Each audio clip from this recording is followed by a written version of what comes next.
Uthaphela lokuzwa awanginakinga Thabo mina ngizela njengomakhelwane ngikala msanami angikujameli umumbi na uhlukumeza ugogo mara ngizwa obuhlungu ngoba ugogo simazi usakhula na ukhulileke ungakaguli so khuluma phansi ngogogo wakho naphansi kwesithaba lesesohelebha ugogo ngifuna ukukhuluma iqiniso njengomakhelwane ngizokusekela amakha ngizwa ngithi naka seserehe umntwana lo angakaguli ngengqondo kade umntwana oberegako angasilihlupa so nje ngicabanga ukuthi ugula ngengqondo ugula ngengqondo iye khona akakaphili ekseni mangivuka uzwana yazi ngivukela ukuthi ngikwazi uhelebha uma ngesitshebo ngendlini akunamuntu oberegako babuya angazi ukuthi kukuphi ngisele noThapelo mangisele noThapelo basilethela namakuka ngiyacenda lapha eTotal ngibuya lokho ngikuphethe ngiyahona ubeke etafuleni silale sidlile lokho engibuye nawo mangakasebenzeki ngibuya nehafu yesinkwa ngikhombise ukuthi akukasebenzeki hayi ukuthi Thabo msanami yazi umocha kuphi yeah umocha kokuthi lokugula kwakho mina ngikholela lokugula kwakhe ngikho kuhlukumeza la ngaphakathi ekhaya lokugula kwakho nasekukuvukile mntwanami lokugula kwakho nasekukuvukile usuka bese uhlukumeza isilukazi uyangithola awuzenzi msanami awuzenzi enokumhlungu lento ekuphetheko nangingabamba isilukazi sizokulimala nathi sizokuluza somakhelwane ngizombeka uyazwisisa ikinga ehluphako ngilokugula kwakho into nje mina ngizoyibawa kulesithaba esisihelebhako ngathi ungabonela iplan ukuthi ungayokulatshwa kuphi nangabe usiwe emahlanyeni la kuzokhona ukuthi uthintwe khona ngokwengqondo ngoba nathi sizubhlungu sibomakhelwane ubethwe so ubethwela ukuthi ukhalima ukuthi uhlukumeza ugogo uyabona nomalume basiromoze uyangizisa ngikholela ukuthi msanami awuzenzi yazikhuluma iqiniso bubuyi ngolosini lisephetshimo mane lesiphetshimo mane labhlanu basephetshimo labhlanu ngolosihlanu ngisele nosesikolweni uThapelo ngolosihlanu ngumgcibelo ngusondo namhlanje ngolosibili izolo akasebenzeki ngithole 20 rand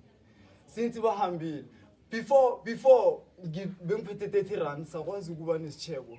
mina noThapelo yazi ngibawani ke namhlanje yakuzwa cala ngeke uqede Thabo yazi ngibawani angazi ngibawa ukuthi msanami ngake ngakubiza ngathi Thabo ubuyele esondweni bowusondra usathoma ukugula ungakabi so uyakhumbula ngoyaphi phethe sinami ngathi khamba ubuyele Siyoni uyokusonda ungilalele gogo ukhona ukulapheka ngoba kuhlehle awukho nomali engqondweni gogo akasinongimali engqondweni thina uyasihlukumeza ngokuhlukumeza so mara naye akazenzi abanye abantu into ehle abayithandi gogo Insile. Lokha qala simazi abantwana bami ngibelethe azange bakubize ngento le ngamagama mara umntwana azokubiza ngegolweni nokako yazi nje amalume angabelethi urongo ne mara enye into nje ngizokubawa mina khulu kwamambala ngathi singathatha elinye igadango kusukela namhlanje ke sibawe abo baba ngoba bayathanda ukusihelebha emphakathini mhlambe bangambonela indawo la angayokulatshwa khona ngoba esinye isikhathi nokugula ngengqondo akasinomali or ke bayayokuthekile kungabanjani ngaphambili yeah maki ngabanjani ngoba nginayo ngithi ubuye ngale angina transport bakubuza kuwe ne yeah kungabanjani ngibe ne transport yokuhelebha uma lapha ngoforum ukuforoma akwenzi next Thabo ukuforoma kwakho qala ukuforoma angeke kuhelebhe ngoba uyoforoma uthola imali nawuqeda uthola imali ngiyokuberekela ukuforum kukhona lapho umama kheneke azivakatshela lapho uphuma gijima amuthuka athi ufuna lapha nje baba nje mina ngiba uyihelebho ne kokuhlangahlangene ngiba utransport lo ekhuleni kwakhe nabo makhelwane singakufakazela lo siyamazi asaphilile akakathomi wabanje tani uthenakali sestage sabo 15 16 years 18 years umntwana lo kade asakhela lapha akhanomali makhe lo namhlanje amthukako bafulela izindlu baforoma benzani bachera yonke into uyenzile into ehle la ekhaya uthe ukuthoma ugula ngengcondo umuntu ogula ngengcondo okhuluma yedwa enzani uyazwisisa uthome lapho ukuthoma beyihlupho la ekhaya uthoma unyaka lo ophelako lokuba ihlupho sele ihlokwakhe ihlangahlangeneko lokho angakahlangahlangani kade abereka nomali makhe asakhela angasebeli anganaginga so ngiyinto yenza ukuthi ngiphakame ngize ngizongena la ukuthi umntwana lokho ekabonela iplani banengi abantu abahelebha abantu abagula ngengcondo or khe nimbonela iplani angabe kunalanga size kakhona mhlambe njengala khalejwa banhlanya or ini izinto zomphakathi ezihelebhako ke kabonela iplani or ke kasiwe kubo doctor bengcondo lokufakazelwa lento engikhuluma ukuthi ingabe iqiniso na ngoba asola bethwa nje ingcondo yakhe le ngoba siyazi thina ukuthi beyiphilile nje seyinomehluko ngitsho sihlala manje kusasa nalifika lapha lifuna ngibulelela ngapha angithi gogo ngibawa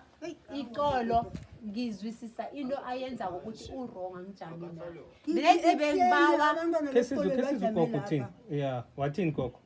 bengithanyela lapha ke fiele ka kwentle ka tlogela mafiele ke kwa leshata ke hao ke go thembile malume ga o dirang e ke bitla mo khumana malume ga bitso ka mareta a thabele go wena o ya ka e o le lengwana tsa go nkga mara ba ka bana think ba ntho ba ka bana yazi mankokota ka ke bele sipho bana ba 7 I think ke ro go ngwanaka mara se tlogolo se tlo tsa ka dingwana tsa go nkga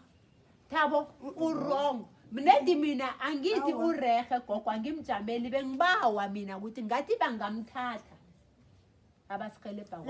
ke bayohlola